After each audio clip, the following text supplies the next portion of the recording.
The United States and Israel's war with Iran is roiling global energy markets. Since fighting erupted on February 28, one of the first major fallout points has been chaos in the Strait of Hormuz.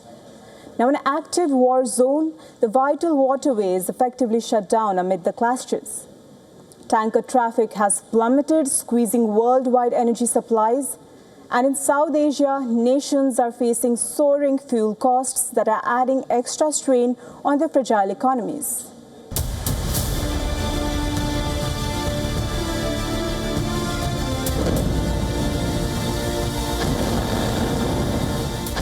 Across South Asia, a region home to nearly 2 billion people, the consequences of the war are already becoming visible in everyday life. From India to Bangladesh, Pakistan to Nepal and Sri Lanka, rising fuel prices, tightening supplies and growing uncertainty are placing enormous pressures on economies.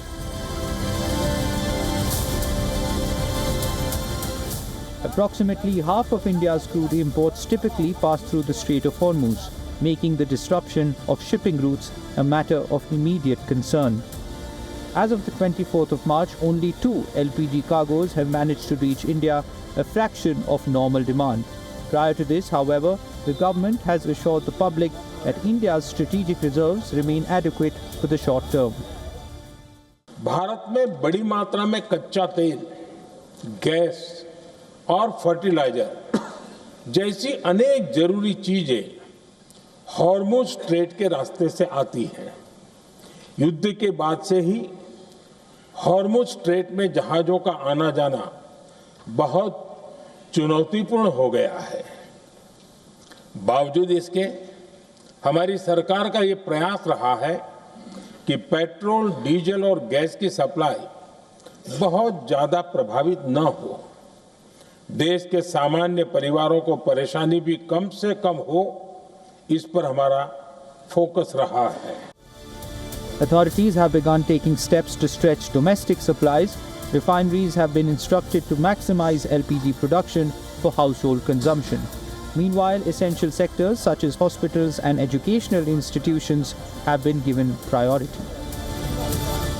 Despite the government's affirmation, commercial establishments, including restaurants and hotels, are being cautious. Mohammad Rafi and his team have operated a local cafe in Shaheen Bagh for over a decade. They have served hundreds of customers every day.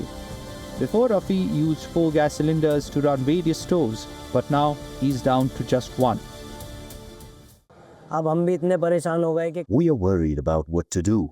We cannot even use firewood because it causes pollution. Our businesses are being affected. The country is facing a crisis because of the ongoing war.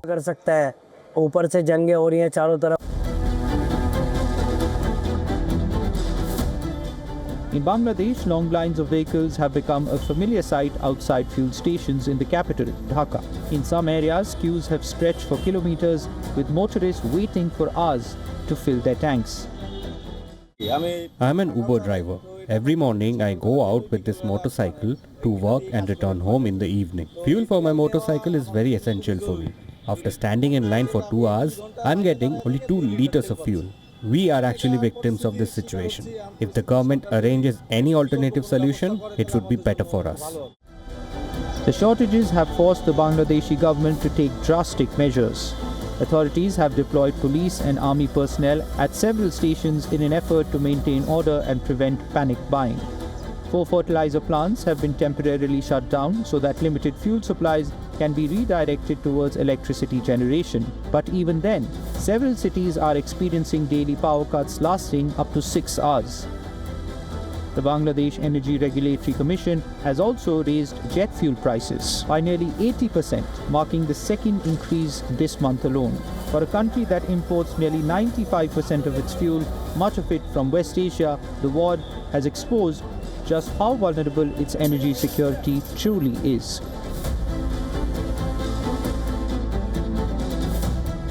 In Pakistan, the crisis is unfolding in an equally painful way. Mohammad Mohsin, a 23-year-old motorcycle rider, explains how every liter of petrol now comes at a cost he can barely afford. आज का time है ना, These days, a single job is not enough to meet your expenses. We have to work extra hours and then we can meet our needs. As the sole breadwinner for his family, Mohsin supports his wife and children while also sending money back to his parents. But with petrol prices climbing above 320 rupees per litre, much of what he earns is now spent simply keeping his motorcycle on the road. Across cities like Karachi, Lahore and Islamabad, transport operators have raised fares in response to soaring fuel costs. The burden has been directly passed on to the passengers.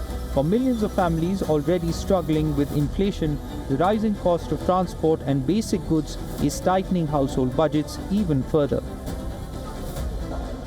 The impact of the energy crisis can be seen in sporting arenas as well. According to the officials of the Pakistan Cricket Board, the country's premier domestic T20 league is taking place in empty stadiums due to the recent spike in oil prices.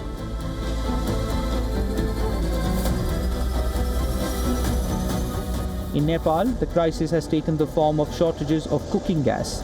In the capital Kathmandu, residents have been queuing for hours with empty LPG cylinders outside distribution depots.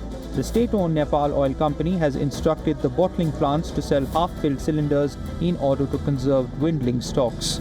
The government has also issued fuel-saving directives across ministries and restricted the use of official vehicles to essential duties. Officials are even considering introducing an odd-even system for private vehicles.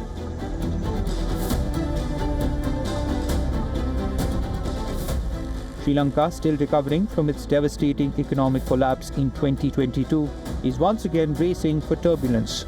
Motorists in Colombo have been seen forming long queues outside petrol stations as new restrictions begin to take effect. Although others started a world war, it is we who are suffering. It is very difficult to make a living.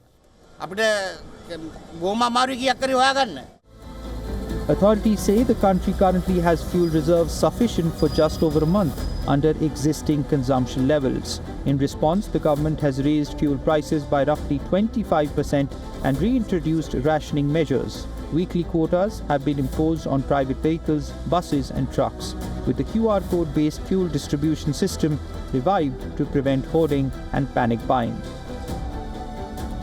Under normal circumstances, around 20 million barrels of oil pass through the Strait of Hormuz every single day. The figure accounts for roughly a fifth of global oil consumption. But as the war in Iran drags on with no clear end in sight, the disruption of that vital route is affecting everyday life across South Asia, which raises a pressing question for governments and citizens alike. How long can South Asian economies absorb the shock of a prolonged war in West Asia?